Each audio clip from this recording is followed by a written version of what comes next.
Hello everyone, welcome to Easy English Class channel. First of all guys, you like and subscribe my channel. Friends, English सीखते रहने के लिए channel को subscribe करें, bell icon पे click करें ताकि आपको हर नई आने वाली वीडियो का नोटिफिकेशन बर वक्त मिल सके। सो फ्रेंड्स, आज के इस वीडियो में हम लोग डेली बोले जाने वाले इंग्लिश के सेंटेंसेस देखेंगे। तो चलिए स्टार्ट करते हैं आज की क्लास। सबसे पहला सेंटेंस है, अगर आपको इंग्लिश में किसी से कहना है कि मुझसे दोबारा बात मत करना, मुझसे दोबारा बात मत करना, तो आप कहेंगे don't talk to me again, don't talk to me again, मुझसे दोबारा बात मत करना। अगला सेंटेंस है, गलती किसी से भी हो सकती है, गलती किसी से भी हो सकती है, तो आप कहेंगे any one can be mistaken, any one can be mistaken, गलती किसी से भी हो सकती है। हमारा नेक्स्ट सेंटेंस है, अगर आपको किसी से कहना है इंग्लिश में कि अब रोने का क्या फ़ायदा, अब रोने का क्या फ़ायदा, तो आप कहेंगे what is the use of crying now, what is the use of crying now, अब रोने का क्या फ़ायदा। मैं हमेशा आपका साथ दूंगा, मैं हमेशा आपका साथ दूंगा, तो इसको इंग्लिश में कहेंगे I will always be with you, I will always be with you, मैं हमेशा आपका साथ दूंगा, I will always be with you. अगर आपको इंग्लिश में किसी से कहना है कि मुझसे पंगा लेना तुम्हें महंगा पड़ेगा, मुझसे पंगा लेना तुम्हें महंगा पड़ेगा, तो आप कहेंगे You will have to pay later for messing with me, you will have to pay later for messing with me, मुझसे पंगा लेना तुम्हें महंगा पड़ेगा।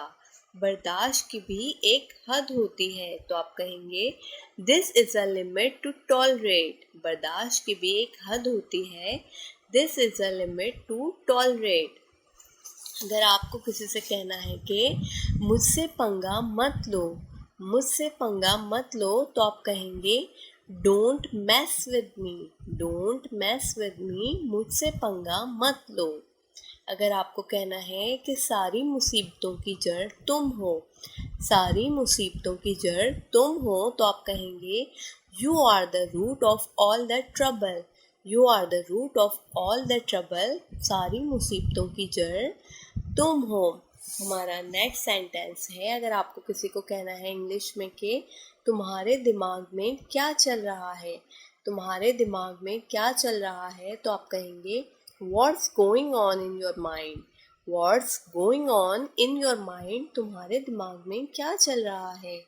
मुझे गुस्सा मत दिलाओ, मुझे गुस्सा मत दिलाओ, तो आप कहेंगे don't make me angry, don't make me angry, मुझे गुस्सा मत दिलाओ। What's going on in your mind, तुम्हारे दिमाग में क्या चल रहा है। अगला सेंटेंस है, अगर आपको किसी को कहना है इंग्लिश में कि तुम कितने गिरे हुए हो, तुम कितने गिरे हुए हो, तो आप कहेंगे how mean you are, how mean you are, तुम कितने गिरे हुए हो, तुम कितने लापरवाह हो, तो आप इसको कहेंगे how careless you are, very simple, how careless you are, तुम कितने लापरवाह हो, तुम कितने गिरे हुए हो, हाउ मीन यू आर। अगर आपको किसी से कहना है कि इसके चक्कर में मत पड़ो, इसके चक्कर में मत पड़ो, तो आप सिंपल कहेंगे don't get involve with him, don't get involve with him, इसके चक्कर में मत पढ़ो। तुम्हें समझाना बेकार है, तुम्हें समझाना बेकार है, तो आप कहेंगे it's useless to make you understand, it's useless to make you understand, तुम्हें समझाना बेकार है। मैं परेशानी में हूँ, मैं परेशानी में हूँ, तो आप सिंपल कहेंगे I am in trouble, trouble कहते हैं परेशानी को, मैं परेशानी में हूँ, आई एम इन ट्रबल। ये हमेशा मेरे साथ ही क्यों होता है, ये हमेशा मेरे साथ ही क्यों होता है, तो आप कहेंगे why does it always happen to me, why does it always happen to me, ये हमेशा मेरे साथ ही क्यों होता है, why does it always happen to me. Next है, मैं इसे हमेशा याद रखूँगा, मैं इसे हमेशा याद रखूँगा तो आप कहेंगे I will remember this forever. I will remember this forever. मैं इसे हमेशा याद रखूँगा।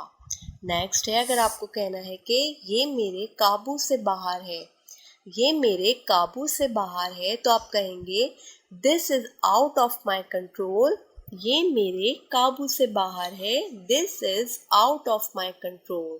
ये मेरे काबू से बाहर है। नेक्स्ट है, इसके जिम्मेदार तुम हो। इसके जिम्मेदार तुम हो तो आप कहेंगे you are responsible for this. You are responsible for this. इसके जिम्मेदार तुम हो। नेक्स्ट है, इस बारे में सोचो। इस बारे में सोचो तो आप कहेंगे think about it. Think about it. इस बारे में सोचो। इसके जिम्मेदार तुम हो। You are responsible for this. इसके जिम्मेदार तुम हो। Thank you for watching viewers. अगर आपको मेरी वीडियो अच्छी लगी तो please like share and subscribe करना ना भूलें। Thank you.